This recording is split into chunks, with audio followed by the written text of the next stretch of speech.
Bon matin, chers frères et sœurs, chers amis, chers auditeurs. En ce matin de la fête des mères, j'offre une salutation particulière à toutes les mamans, à toutes les grands-mamans qui sont à l'écoute ce matin. Je prie que Dieu vous bénisse abondamment aujourd'hui et qu'il se serve de vous puissamment dans l'année qui vient, là où il vous a placé pour l'avancement de son royaume. Qu'on soit dans notre salon ou en auto, seul ou en famille, il est toujours bon de chanter des louanges au Seigneur, lui le Créateur de l'univers, lui le grand roi. Comme le dit le psalmiste, « Louez l'Éternel, louez Dieu dans son sanctuaire, louez-le dans l'étendue céleste où éclate sa puissance. Louez-le pour ses hauts faits, louez-le pour son immense grandeur. Que tout ce qui vit loue donc l'Éternel. Louez l'Éternel » dans le psaume 150. Malgré les difficultés qui sont parfois intenses, c'est bien vrai, tournons nos regards vers Dieu et proclamons sa gloire.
Oui, il est très approprié de chanter « Gloire, gloire, gloire à notre Dieu ».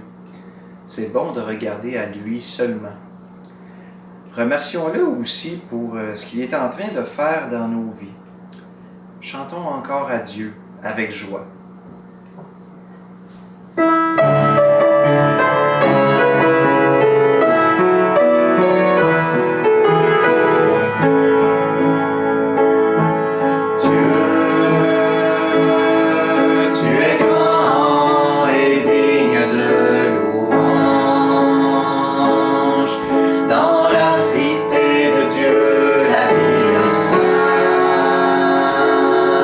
Joie de tout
Dieu qui a créé l'univers et qui a envoyé son Fils sur la terre pour rendre témoignage à la vérité, eh bien, il change les cœurs de ses enfants et il continue son œuvre de transformation vers la sainteté. Dieu est fidèle, il va le faire comme il l'a promis. De mon côté, je veux bien que Christ me purifie, même si je n'ai pas toujours le goût. J'aspire à désirer la purification divine.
Continuons dans une attitude de recueillement et d'humilité.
Jésus ouvrit la bouche et se mit à les enseigner.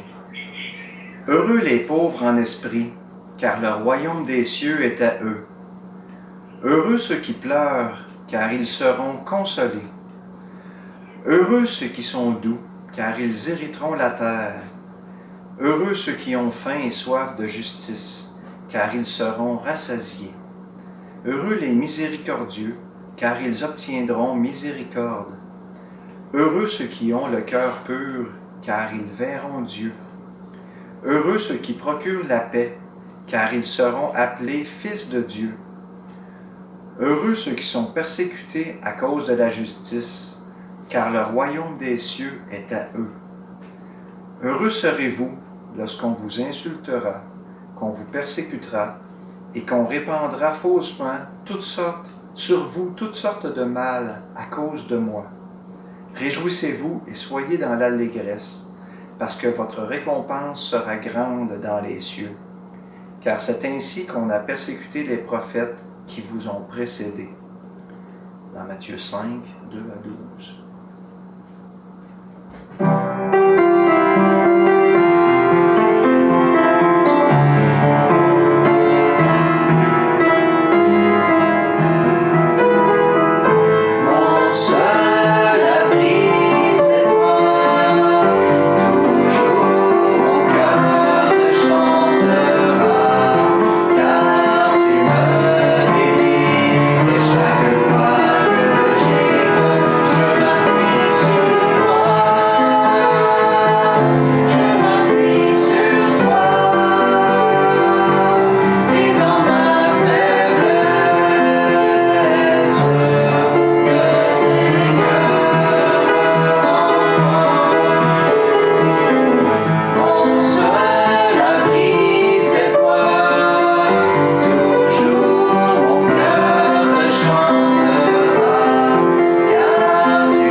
Qui peut bien décrire la profondeur de l'amour de Dieu, à la fois si fort et si tendre?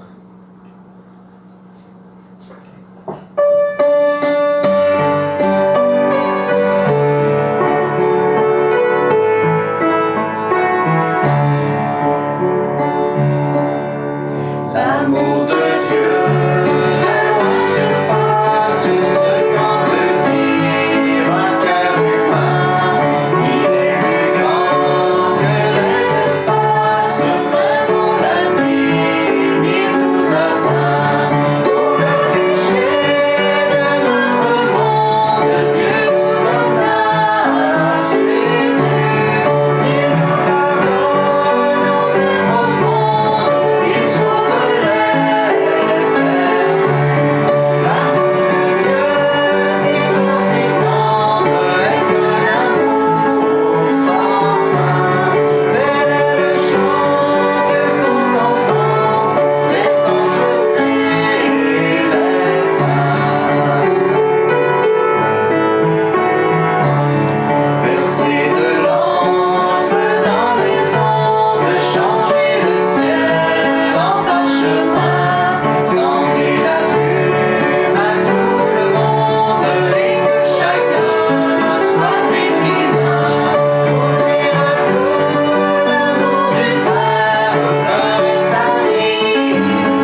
N'hésitons pas à chanter l'objet de notre foi, haut et fort.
Continuons de s'appuyer sur le grand amour de Dieu, le vainqueur du combat.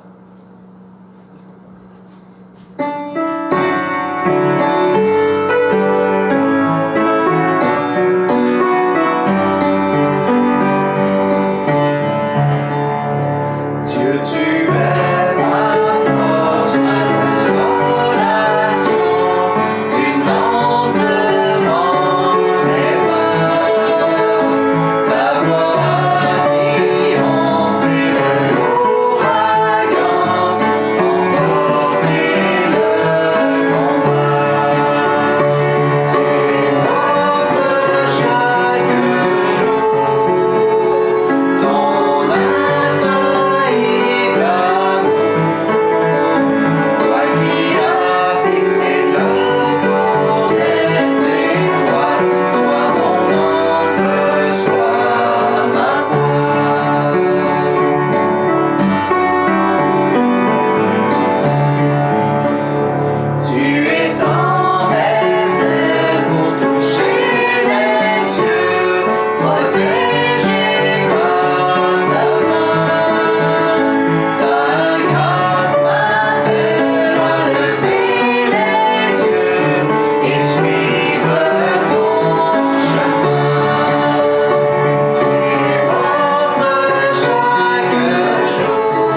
ensemble. Oui, Seigneur, quel magnifique amour, quel amour infaillible tu as pour nous. Quelle grande bénédiction pour nous de se savoir aimer de toi. Toi, le Créateur de l'univers, le grand Dieu, et toi, le Fils qui est venu à la croix, payer pour nos péchés. Quelle grande bénédiction. Oui, Seigneur, je te prie de raviver en nous la paix, la joie, de nous donner du réconfort, de nous donner une grande assurance, une assurance dans la réalité future, vraiment une hâte de te voir glorieux. Et d'ici là, donne-nous un grand zèle de partager autour de nous, là où tu nous as placés, ton amour, toute ton œuvre à la croix et l'avancement de ton royaume. Oui, je te prie vraiment de nous utiliser, Père, malgré nos imperfections, dans toutes nos faiblesses, et que nos vies soient pour ta gloire à 100%. Et c'est au nom de Jésus que je te prie ces choses. Amen.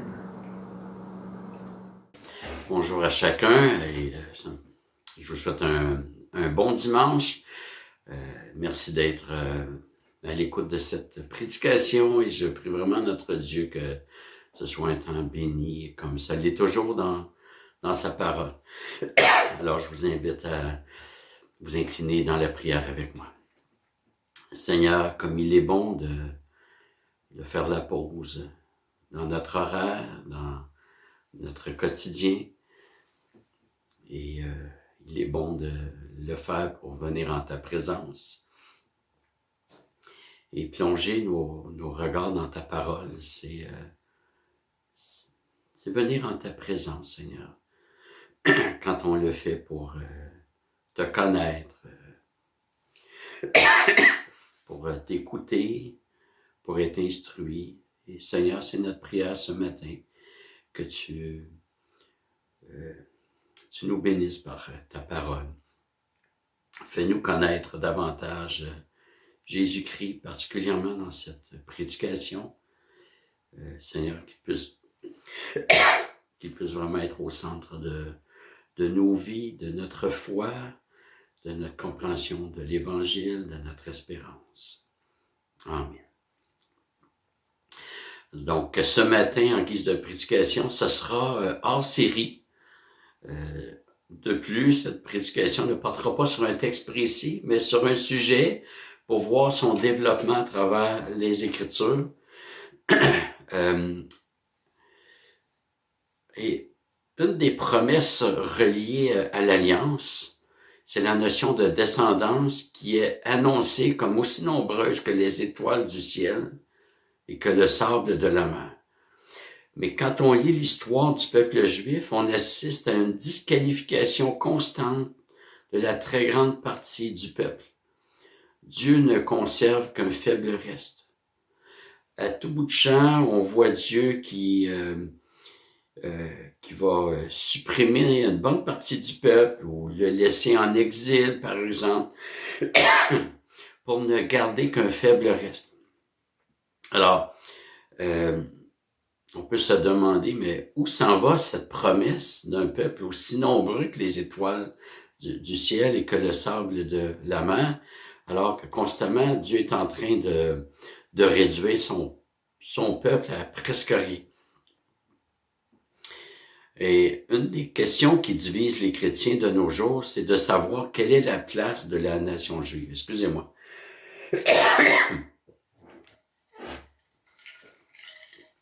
Pour certains, la nation juive n'a rien perdu de ses privilèges. Donc, ces privilèges sont déjà présents et cette nation a de belles promesses de Dieu devant elle. Pour d'autres, la nation a perdu tous ses privilèges en rejetant le Messie. Et l'étude de ce matin va tenter de répondre, au moins en partie, à cette question. Et il me semble qu'on doit passer par une étape avant de comprendre le rapport entre, donc de comprendre qui est Israël, il faut regarder le rapport entre Israël et Jésus. Je pense que certains font un rapport immédiat entre Israël comme nation juive, comme nation. Donc, ils font un rapport entre Israël et l'Église. Mais je pense qu'il faut regarder, premièrement, le rapport entre Israël et Jésus. Et on va regarder plusieurs textes. Le premier, c'est dans Exode 4.22, où Dieu parle à Moïse. Et Dieu dit à Moïse, « Tu diras au Pharaon, ainsi parle l'Éternel, Israël est mon fils, mon premier-né. » Alors ici, on voit que la nation juive est appelée fils de Dieu. Dieu l'appelle son fils, son premier-né. Et premier-né, contrairement à ce que certains pensent et contrairement à ce que les témoins de Jéhovah disent, le premier-né ne signifie pas le premier créé. On va voir un texte qui nous parle de David, qui est appelé premier-né, et David n'a pas été le premier-né dans sa famille. C'était le petit dernier, finalement, et il n'a pas été le premier créé. Donc, la notion de premier-né, naturellement, c'était donné au plus âgé de la famille, mais le titre pouvait passer à un autre fils.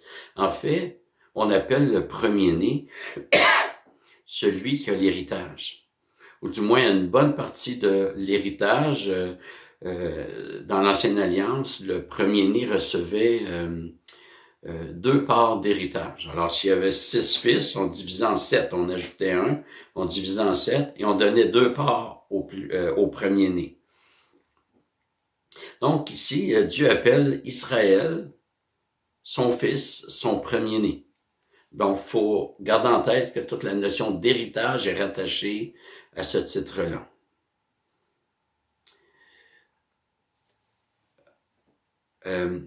Mais en même temps, on sait qu'il ne peut pas y avoir de relation filiale avec Dieu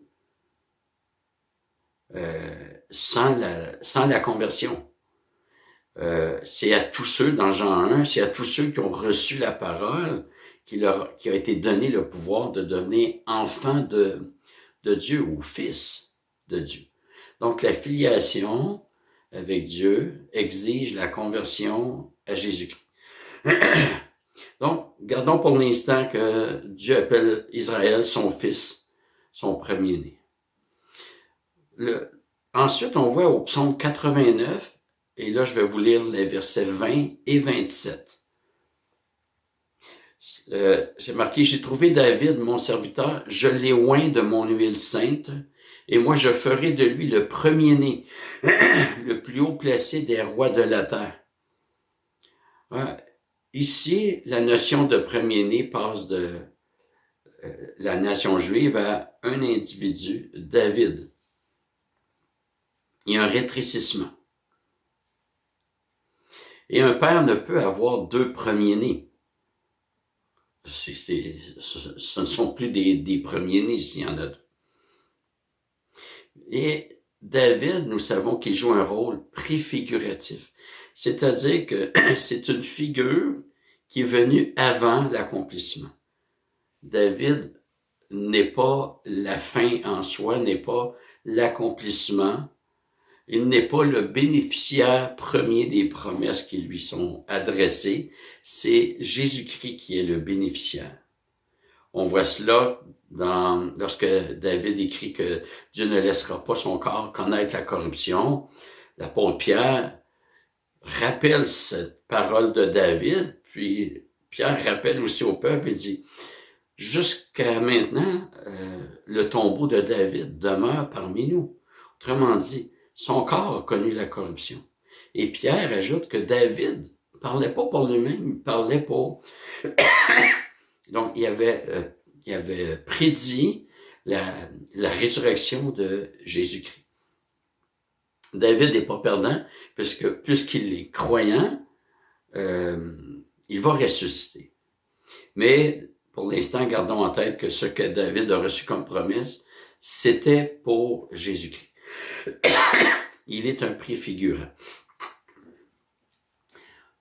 Si on veut, il prête sa vie pour illustrer, pour annoncer le véritable accomplissement. Un peu comme Canaan sert d'illustration pour annoncer le royaume des cieux. Et comme on a déjà entendu dans des émissions où il fallait trouver la bonne personne, alors, posons la question, est-ce que le véritable premier-né peut se lever? La réponse est dans Romains 8, 29, et pour ceux qui prennent des notes, on retrouve aussi des textes dans le même sens, dans Colossiens 1, 15 et 18, Hébreux 1, 6 et Apocalypse 1, 5. Mais pour l'instant, lisons Romains 8, 29.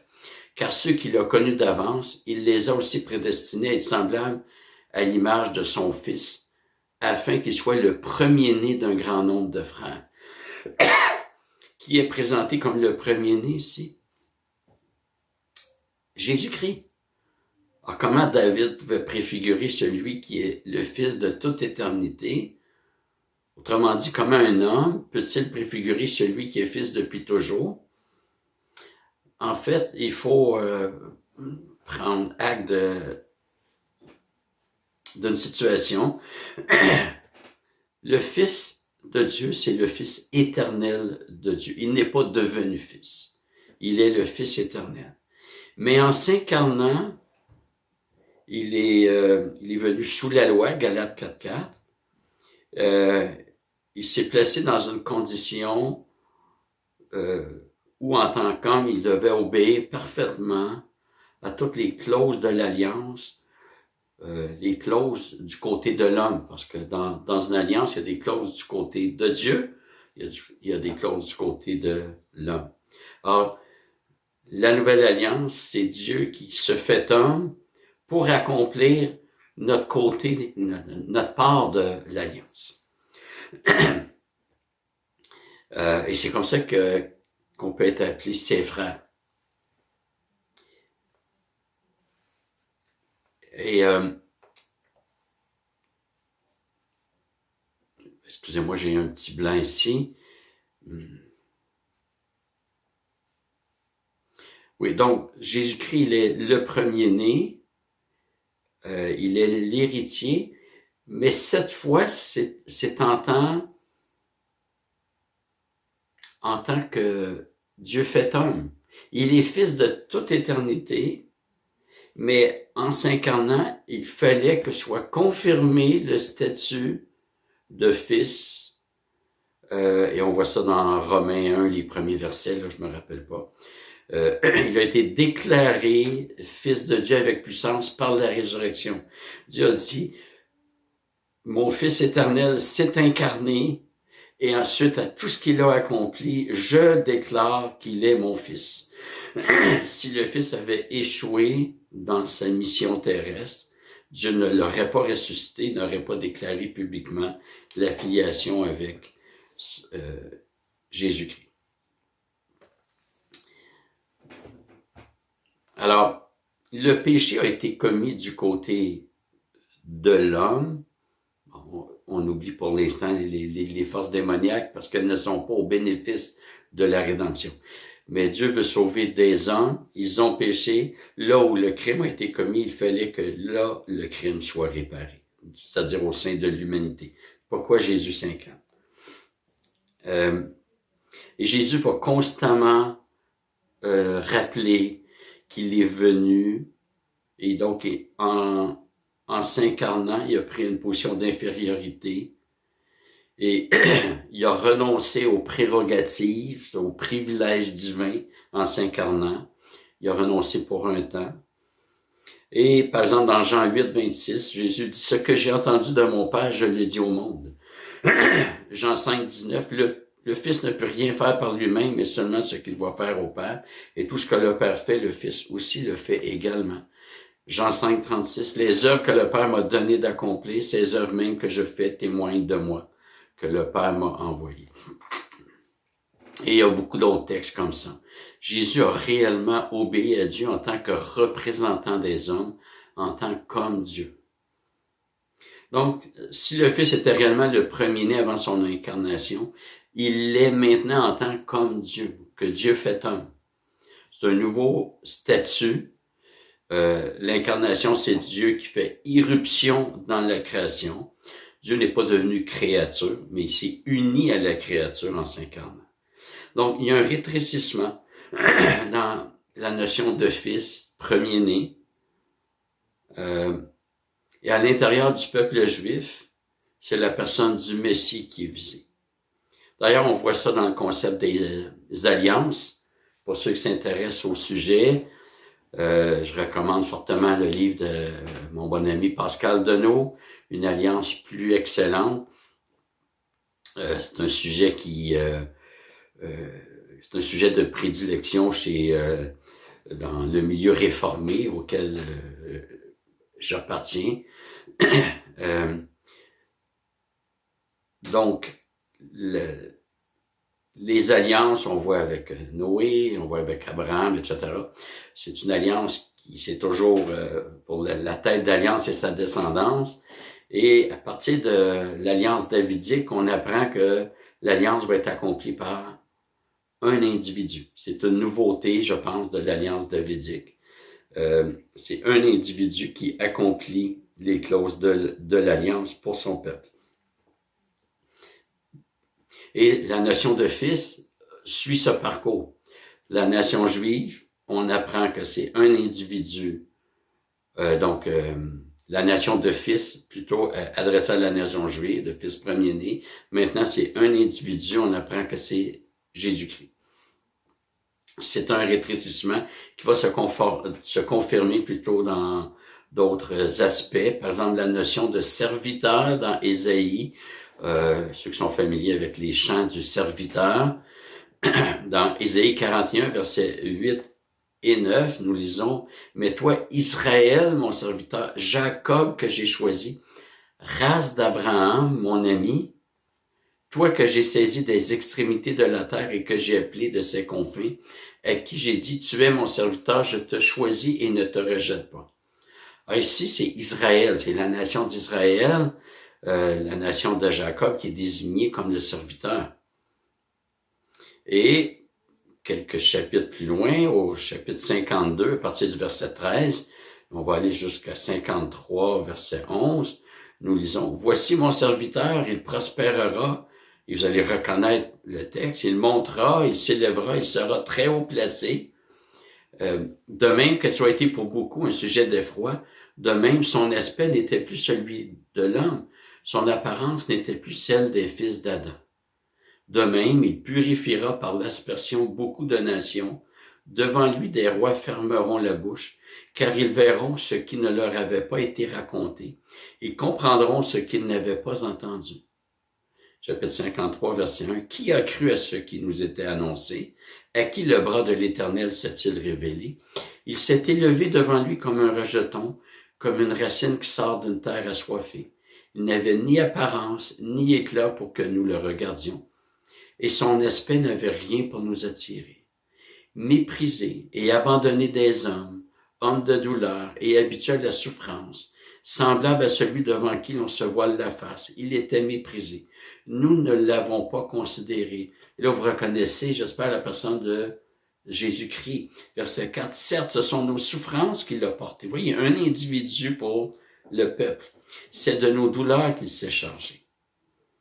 Et dans 1 Pierre 2, 24 et 25, l'apôtre applique à Jésus ce texte d'Ésaïe. Alors le serviteur ici, c'est Jésus-Christ.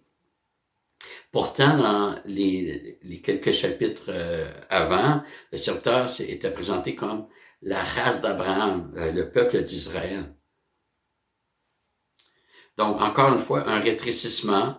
Le serviteur, c'est la nation juive, puis un rétrécissement vers un individu, Jésus-Christ.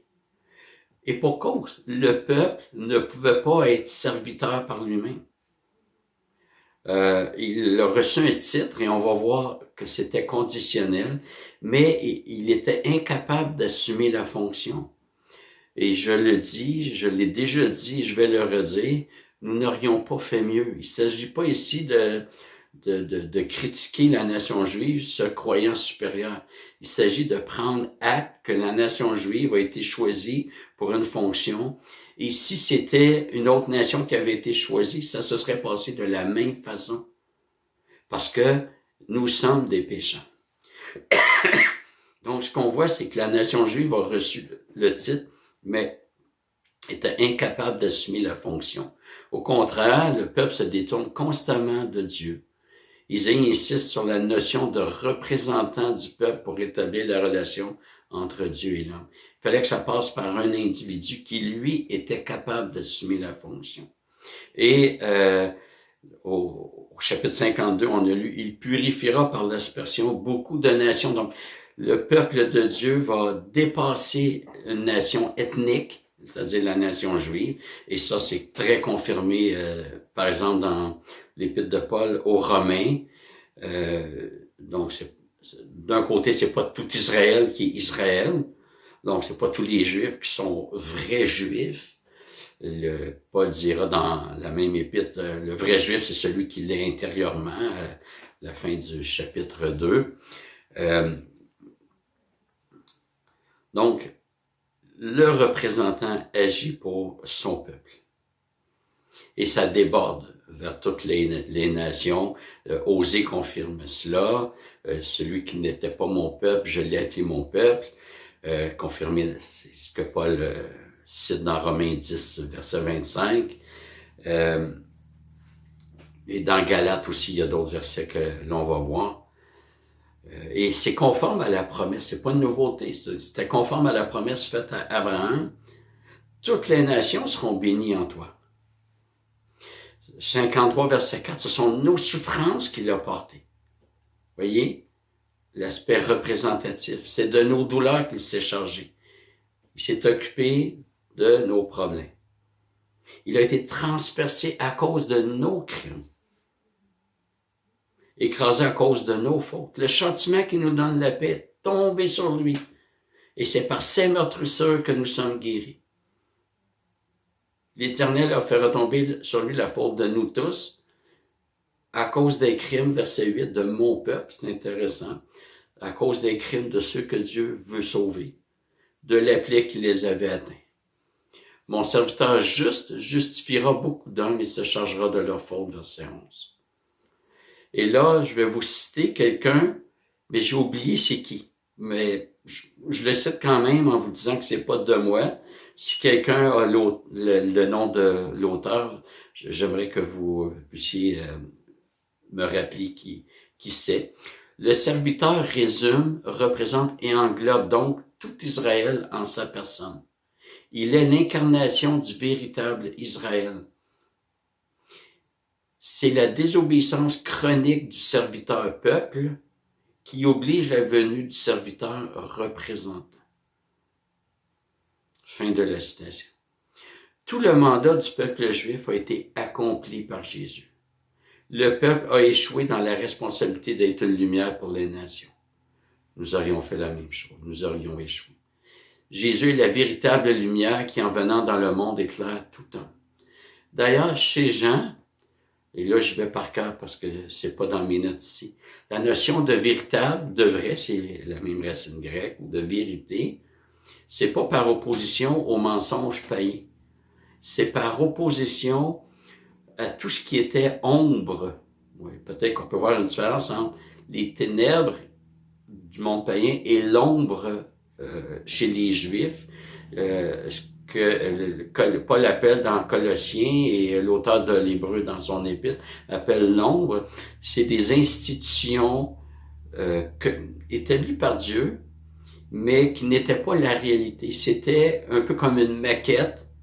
Ça sert à préparer, à annoncer,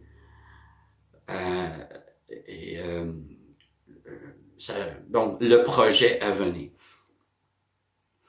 Et chez Jean, quand il va utiliser la notion de vrai, c'est par rapport à une ombre du judaïsme, et non pas aux ténèbres païennes, aux mensonges païens.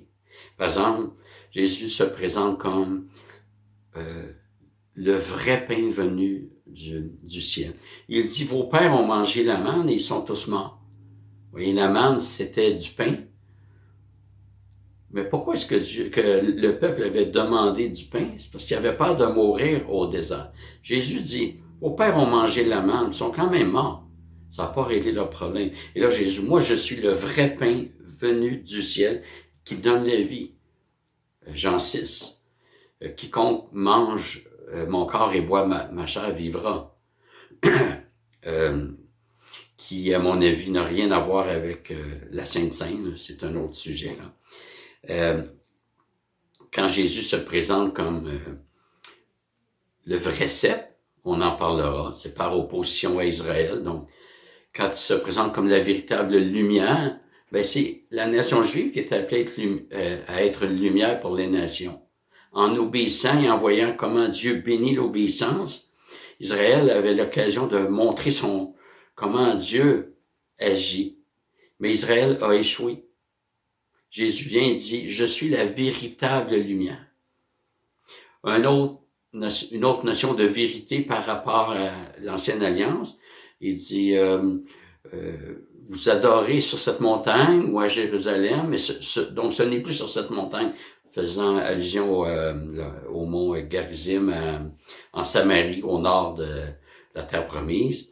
Et donc, les Samaritains s'étaient fait un lieu de culte là. Et Jésus dit, ce n'est plus sur cette montagne, ni à Jérusalem que vous adorerez, mais c'est en esprit et en vérité. Vous voyez comment la vérité est en opposition à l'ombre de l'Ancienne Alliance. Donc, la véritable lumière s'inscrit dans cette utilisation par Jean de la notion de vérité. Jésus se présente comme la véritable lumière, là où Israël a échoué. Encore une fois, on aurait fait pareil. Donc, dans la personne de Jésus-Christ, nous avons un digne représentant, mais pas n'importe quelle dignité. Il est digne parce qu'il a rencontré toutes les exigences de Dieu. Il a parfaitement répondu à sa mission dans les moindres détails. Quand Jésus a dit « tout est accompli », c'était pas juste sa mort. Il a accompli toutes les clauses de l'Alliance, incluant la loi, pour nous.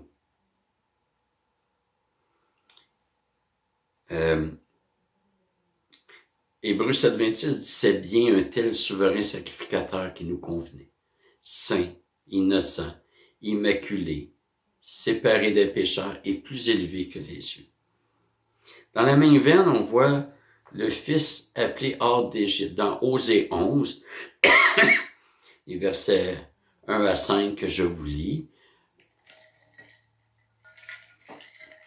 Quand Israël était jeune, je l'aimais, c'est Dieu qui parle, et j'ai appelé mon fils hors d'Égypte. Mais ils se sont éloignés de ceux qui les appelaient. Vous voyez comment il parle de la nation juive? Il dit, mais ils se sont éloignés de ceux qui les appelaient. Ils ont sacrifié au Baal et offert de l'encens aux statues. C'est moi qui ai guidé les pas d'Éphraïm, le soutenant par ses bras, et ils n'ont pas reconnu que je les soignais. Je les ai tirés avec des liens d'humanité, avec des chaînes d'amour. Je fus pour eux comme celui qui aurait relâché leur joug. Je leur ai présenté de quoi manger. Ils ne retourneront pas au pays d'Égypte, mais l'Assyrien à son tour sera leur roi parce qu'ils ont refusé de retourner vers moi. Autrement dit, Dieu annonce la déportation en Assyrie. Vous allez avoir un roi païen parce que vous m'avez désobéi. Alors, deux choses ici. C'est le peuple juif que Dieu désigne comme son fils. Et quand on lit Osée 11.1, on a un abrégé de l'histoire d'Israël qui a précédé Osée. C'est-à-dire, quand on lit Osée 11, on dit, Osée fait un compte-rendu de ce qui s'est passé dans le passé. Et Osée rappelle les désobéissances chroniques de la nation juive. Donc, si on veut Osée, quand on lit le chapitre 11, on a l'impression qu'Osée fait un travail de journaliste ou d'historien. Regardez ce qui s'est passé dans le passé. Mais en même temps, on apprend avec Matthieu que c'est pas juste un regard sur le passé, c'est une prophétie à venir. Matthieu 2,15, verset 14. Joseph se leva, prit de nuit le petit enfant et sa mère et se retira en Égypte. Verset 15. Il y resta jusqu'à la mort d'Hérode afin que s'accomplisse ce que le Seigneur avait déclaré par le prophète. J'ai appelé mon fils hors d'Égypte. Un texte à la fois fascinant et très important pour la compréhension de la notion d'Israël par rapport au Messie. D'abord, Matthieu dit pas que Osée a simplement rapporté un fait historique comme un historien l'aurait fait. Matthieu dit que la parole d'Osée, c'est une prophétie qui devait s'accomplir afin que s'accomplisse ce que le Seigneur avait déclaré par le prophète. J'ai appelé mon fils hors d'Égypte. Comment Matthieu peut-il prendre le texte d'Osée qui concerne le peuple juif et l'appliquer comme ça à Jésus? Sous quelle permission, sous quelle règle herméneutique, quelle règle d'interprétation Jésus peut-il faire, plutôt Matthieu peut-il faire cela? Et parler que c'est que Jésus accomplit, ce qui à première vue ne nous parlait pas du Messie dans Osée 11, nous parlait du peuple juif qui a désobéi. Mais c'est parce que Matthieu a compris que Jésus a repris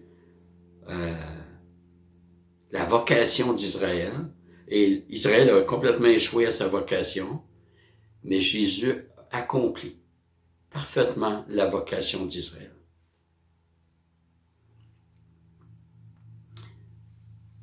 Et le séjour du peuple juif au désert, événement auquel Osée fait référence, en disant « J'ai appelé mon fils hors d'Égypte », n'a pas été glorieux au point où Dieu a voulu détruire le peuple juif. Mais Jésus sort d'Égypte au sens de... il y aurait toute une étude à faire là, pour accomplir parfaitement sa mission. C'est-à-dire que lorsqu'il est... donc, la vie qui a suivi cet événement de Matthieu 2,15, Jésus a complètement parfaitement accompli sa mission. Une autre démonstration de la mission de Jésus, qui reprend celle du peuple juif, c'est la tentation au désert. Matthieu 4, versets 3 à 10, le tentateur s'approcha de Jésus et lui dit, « Si tu es fils de Dieu, ordonne que ces pierres deviennent des pains. » Jésus répondit, « Il est écrit, l'homme ne vivra pas de pain seulement, mais de toute parole qui sort de la bouche de Dieu. » Et là, remarquez ici que Jésus cite Deutéronome 8, 3, ça va être important ça. Le diable le transporta dans la ville sainte, le plaça sur le haut du temple, et lui dit, « Si tu es fils de Dieu, jette-toi en bas, car il est écrit, il donnera des ordres à ses anges, à ton peuple. » À ton sujet plutôt. « Et ils te porteront sur les mains, de peur que ton pied ne heurte contre une pierre. » Jésus lui dit, « D'autre part, il est écrit, tu ne tenteras pas le Seigneur ton Dieu. » Jésus cite, après avoir cité Deutéronome 8.3, maintenant il cite Deutéronome 6.16. Le diable le transporta encore sur une montagne très haute, lui montra tous les royaumes du monde et leur gloire, et lui dit, « Je te donnerai tout cela si tu te prosternes et m'adores. » Si tu te prosternes et m'adores. Excusez-moi. Jésus lui dit, « Retire-toi, Satan, car il est écrit, tu adoreras le Seigneur ton Dieu, à lui seul tu rendras un culte. » Deutéronome 6.13. Les versets que Jésus cite en réponse à Satan sont tous tirés de Deutéronome chapitre 6 à 8. Pourquoi c'est important? Parce que dans ces chapitres, en fait, Deutéronome a été révélé juste avant la sortie du désert. Donc, après ces 40 années, au début du chapitre 8, Dieu dit à son peuple, « Voyez tout le chemin que je vous ai fait faire durant ces 40 années au désert. » Donc, le Deutéronome, c'est vraiment la fin du séjour au désert. Et le peuple a échoué. C'est-à-dire qu'il a cédé sous beaucoup de tentations. Et Jésus il a été tenté aussi, au désert aussi. Et il cite des exigences de Dieu auquel le peuple ne s'est pas soumis. Et Jésus résiste à la tentation en se soumettant aux exigences. On voit par cela que Jésus a parfaitement obéi.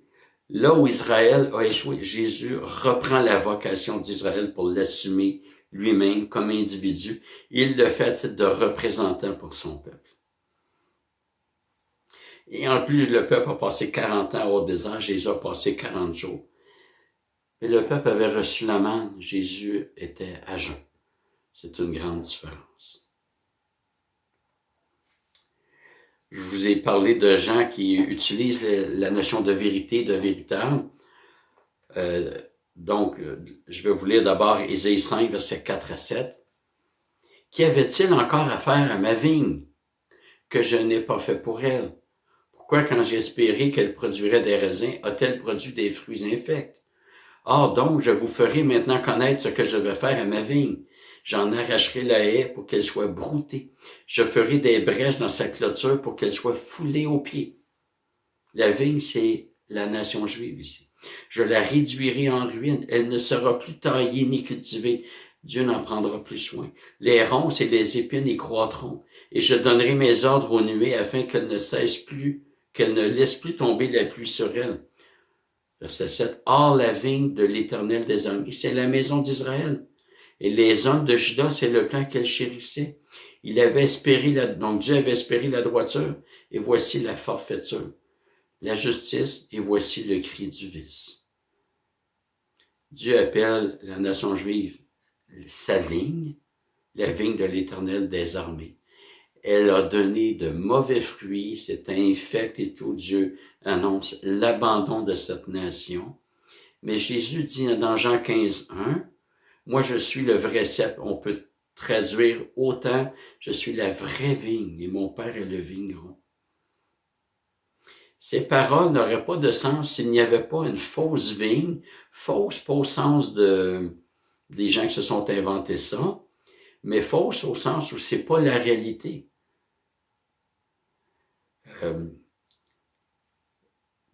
Donc, Jésus se présente comme la vraie vigne, là où Israël a échoué dans sa vocation. Donc, encore une fois, rétrécissement de la nation juive à un individu. La notion de peuple s'est rendue un individu. C'est lui le Fils, le premier-né. Évidemment, on n'appellera pas Jésus le peuple, parce qu'un peuple, c'est collectif. Mais Jésus est le seul qui répond aux clauses de l'Alliance. Et donc, il reçoit tous les privilèges. Et là, il y a une notion qui est très chère chez Paul, mais on la voit ailleurs aussi. Et cette expression, c'est « en lui ». Parce que nous sommes co-héritiers, mais parce qu'on est en lui, on est dans cette personne de Jésus qui a tout accompli, qui reçoit toutes les prérogatives du peuple.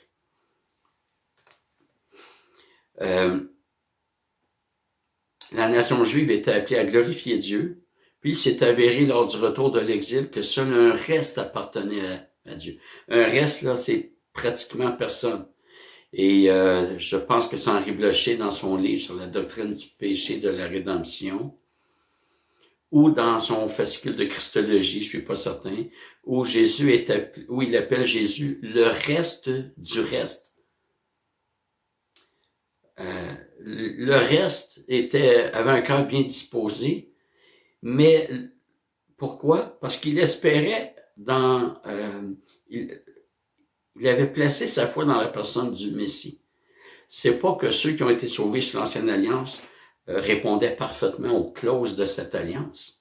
C'est parce qu'ils ont mis leur foi dans le Messie à venir. Il n'y a jamais eu d'autre moyen que de croire dans la personne du Messie et le nom de Jésus-Christ par lequel on pouvait être sauvé. Et souvent, on voit l'œuvre de Jésus-Christ comme la croix uniquement. C'est vrai que c'est le point culminant de son ministère. Mais Jésus a fait plus que cela. pour que son sacrifice soit accepté par son Père, il devait avant tout passer par les tests d'obéissance. Ou si vous préférez, il devait passer par les difficultés là où le peuple avait échoué pour démontrer sa parfaite fidélité à son Père et pour pouvoir ensuite sauver ce peuple en s'offrant à la croix.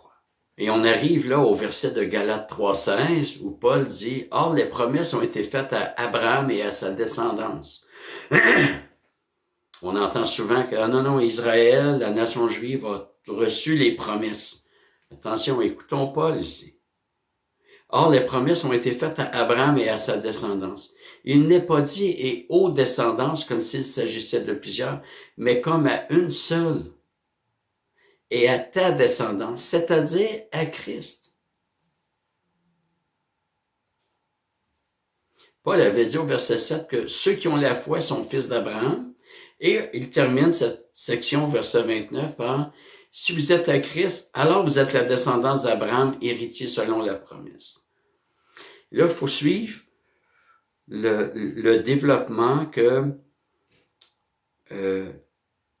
finalement, Paul joue sur le champ sémantique du mot descendance, qui peut être communautaire, mais qui peut être aussi singulier, un descendant. Et il va dire finalement, c'est un descendant, Galates 3,16. Mais si on est en lui, ceux qui ont la foi en Jésus-Christ sont fils d'Abraham. Si vous êtes à Christ, alors vous êtes la descendance d'Abraham, héritier selon la promesse. Si vous êtes à Christ, si vous êtes dans le descendant, vous êtes de sa descendance. C'est un engendrement spirituel et non pas biologique. Jésus est le véritable Israël. Il était de sang juif, donc tout l'aspect de nation est respecté. Il était juif de sang, mais nous, spirituellement, nous sommes en lui. Alors, nous avons les privilèges que Jésus-Christ s'est mérité. Et je vous propose l'image du sablier, pas du sable qui coule, mais la forme, pour voir que c'est parti large. La nation juive, ça se concentre dans un seul individu et ça repart avec ceux qui sont dans cet individu. Et c'est ainsi que la promesse d'une descendance aussi nombreuse que les étoiles s'accomplit et que le sable de la mer. Dieu rejette constamment le peuple juif en raison de sa désobéissance chronique, mais conserve toujours un reste, une poignée d'individus que Dieu rachète. Et le rétrécissement se rend jusqu'à un seul individu. Puis tous ceux qui sont en lui occupent la position, plutôt tous ceux qui croient en lui sont en lui. Je ne sais pas si vous vous rappelez l'histoire du cheval de Troie. À l'époque, afin de s'introduire, puis là, j'ai pas vérifié, est-ce que c'est une légende ou quoi, afin de s'introduire et de prendre la ville de Troie, les Grecs auraient trouvé le subterfuge de faire un cadeau empoisonné à l'ennemi. Alors, ils ont construit un énorme cheval de bois qu'ils ont laissé à l'entrée de la ville. Les villes étaient gardées par des murailles. Donc, l'ennemi ne pouvait pas rentrer, alors ils ont construit un énorme cheval de bois. Les Troyens, les habitants de Troie, croyant prendre une prise de guerre, se sont emparés de ce cheval et l'ont ramené dans la ville, à l'intérieur. Et malheureusement pour eux, des soldats grecs se trouvaient à l'intérieur de ce cheval. Ils ont pu ouvrir les portes de la ville en pleine nuit afin de faire entrer leurs compatriotes et s'emparer de la ville. Alors, ils ont été trompés. Alors, retenons pour l'illustration juste l'idée du cheval de Troie et non pas l'aspect de guerre et tout. Mais c'est en Jésus-Christ que nous pouvons entrer là où nous n'aurions pas pu entrer par nous-mêmes. Je vous invite à considérer que les croyants de l'Ancien Testament sont en Jésus-Christ.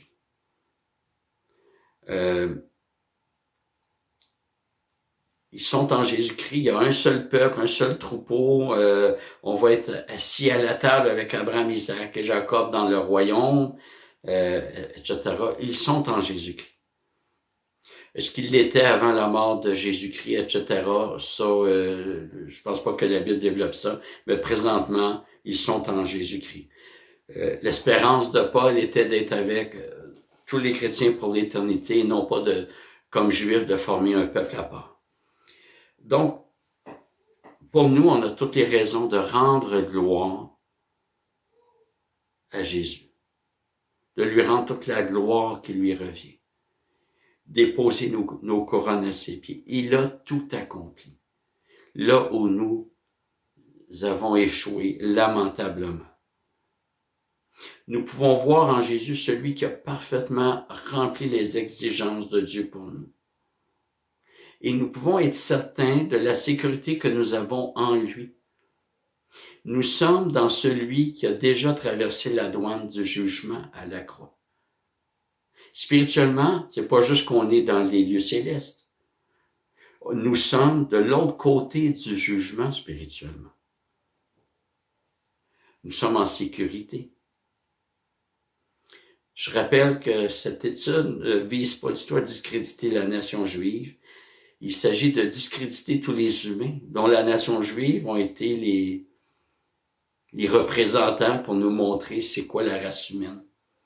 Parce que, comme Paul dit, nous avons tous prouvé, autant juifs que non juifs, que nous sommes pécheurs. Un seul est digne d'être appelé fils de Dieu, d'être le premier-né de Dieu, et c'est Jésus-Christ. Et tous les croyants sont en Jésus-Christ. Nous sommes co-héritiers, fils de Dieu par adoption, parce que nous sommes dans le Fils éternel de Dieu, Jésus-Christ. Et ce développement de la notion de peuple de Dieu, je crois que le véritable Israël est Jésus-Christ. Certains l'appellent l'Israël fils. Il est le seul qui accomplit les conditions pour être le peuple de Dieu. Je vous lis Exode 19.5.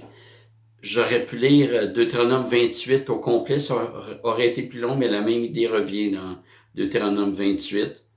Mais Exode 19.5 dit, maintenant, si, et là c'est conditionnel, si vous écoutez ma voix, et si vous gardez mon alliance, vous m'appartiendrez en propre entre tous les peuples, car toute la terre est à moi. Combien de Juifs ont écouté parfaitement la voix de Dieu? Et combien de Juifs ont gardé parfaitement son alliance? Un seul, Jésus-Christ. L'appartenance à Dieu était conditionnelle à l'obéissance à Dieu, une obéissance parfaite. Si vous écoutez ma voix et si vous gardez mon alliance, vous m'appartiendrez en propre entre tous les peuples. Je ne comprends pas comment ça se fait que certains chrétiens croient que l'appartenance à Dieu est inconditionnelle pour la nation juive. Le texte me paraît limpide ici. Et le seul qui a rempli cette condition-là, c'est Jésus-Christ. C'est-à-dire que tous les autres Juifs, sur la base de leur obéissance, ont échoué. Maintenant, beaucoup de Juifs sont sauvés parce qu'ils ont cru au Messie à venir. Et il y en a d'autres qui continuent d'entrer. On voit ça dans Romains 11. Ils continuent d'entrer et donc d'être greffés à nouveau sur l'olivier. Donc, l'appartenance à Dieu était conditionnelle. La nouvelle alliance, c'est une alliance qu'on peut présenter comme inconditionnelle parce que on n'a pas à rencontrer des conditions pour y adhérer. Mais en même temps, il est inconditionnel parce que les conditions sont remplies par Jésus. Plutôt, elle est conditionnelle parce que les conditions ont été rencontrées par Jésus-Christ. Il a tout accompli.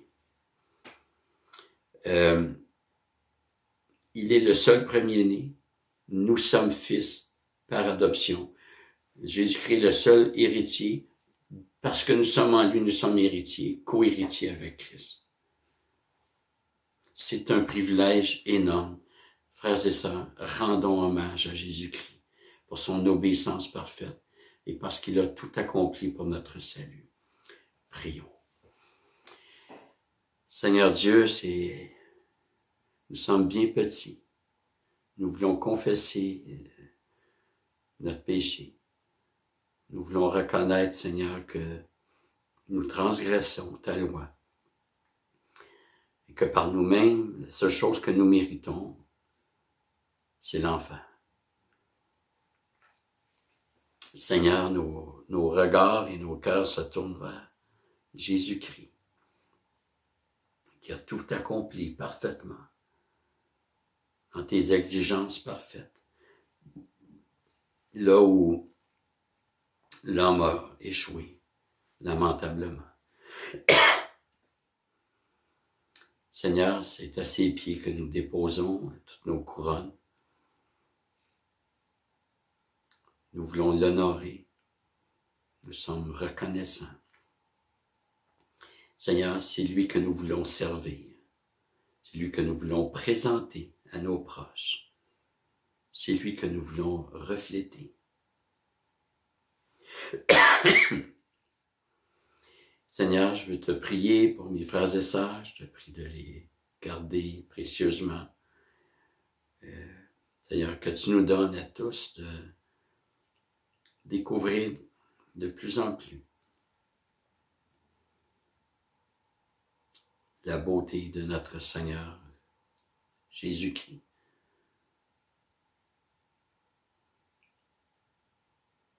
Amen. Alors voilà, je vous laisse au reste du culte et avec la famille Saint-Laurent que je remercie. Alors bon dimanche à vous. Au revoir. Comme dernier cantique, faisons monter jusqu'au trône ce chant de gloire. Cantique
tous.